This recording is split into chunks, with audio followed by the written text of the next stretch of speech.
Hey, Boyd team, Merry Christmas. We are sitting here 2 weeks away from Christmas, and I am so excited about seeing family and being able to hang out and just enjoy each other for a couple of weeks. We always take December to sit down and talk through goal setting and what Mandy and I have done and what I encourage my team to do as well. And so I do want to talk about that today with a book that we read a couple of years ago that has made an impact on us in the way that we set goals.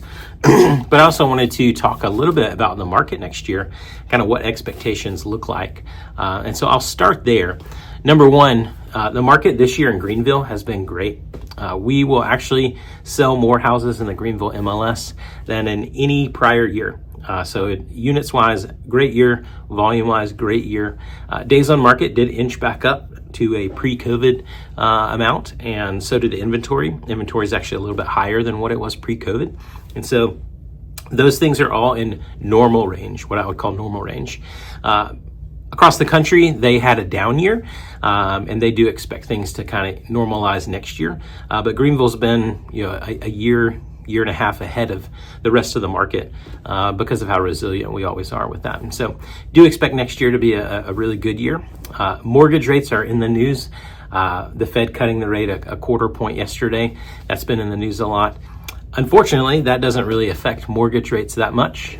Mortgage rates follow the mortgage-backed securities and the bonds, the bond market. And so with all of that, we did see rates come down a tiny bit, but we have been sitting somewhere, the average rate sitting between 6.15 and 6.3 for about 2 to 3 months, and it hasn't really changed.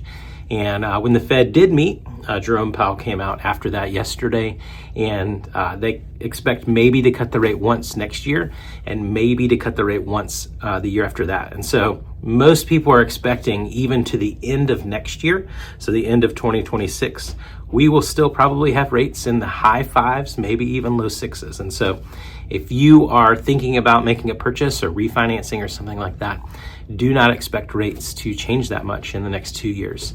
That has been the assumption that I've had for about the last 6 to 8 months, is that we're going to be sitting somewhere probably for the next 12 months, right? If we get around 6, that's going to be a good rate. 6.25, is where we're at now. Still a good rate. It's the lowest it's been in 3 years. And so if you're thinking about anything related to financing or anything like that, this is the best it's been in 3 years, and it's not going to change that much in the next 2 years. And so don't wait on rate is ultimately what I'm telling you there. So the main part of our discussion, again, wanted to go back to goal setting. Redeeming Your Time is a book that we as a team read a couple years ago by Jordan Raynor. Good author. I've read a couple of his books. I know a couple of you guys have as well. But Jordan talks a lot about what our callings are as human beings.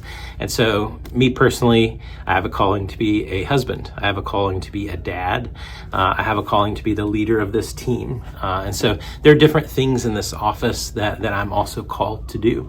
And in those things, I have goals that I want to accomplish. As a father, I want my kids to grow up and have different goals within whatever suits them. And so knowing them individually and being able to help them towards those goals is part of my goals. And so I need to sit down. Once I read this book, the first thing I had to do was sit down and figure out what are my callings. And through that, Jordan talks about what do we feel like God wants us to accomplish in each of those roles. And so that takes a little bit of soul searching. It's not something you can ask ChatGPT and have it done for you in 30 seconds, but it's going to be something that you need to sit down and really think through.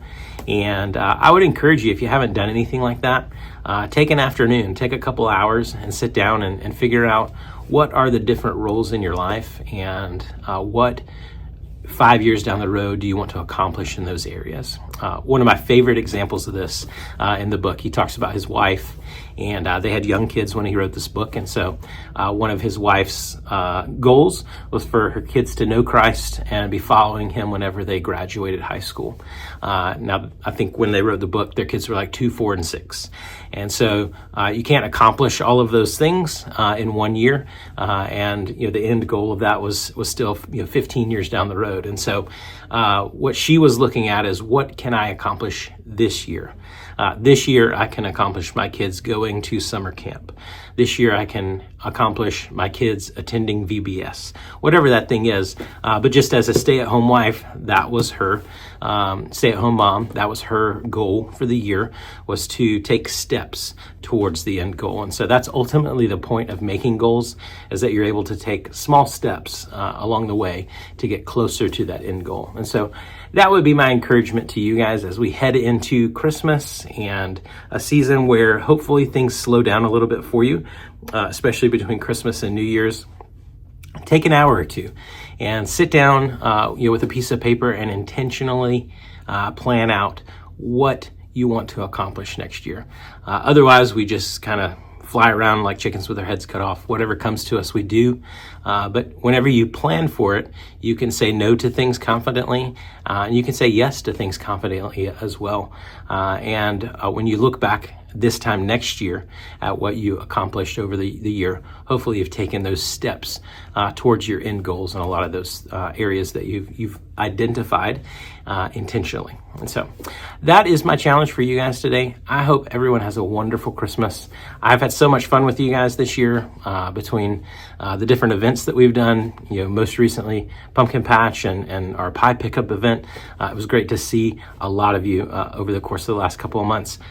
Wish you a Merry Christmas from the team, and hopefully we get to do a lot more fun things with you next year. Talk to you soon. Bye-bye.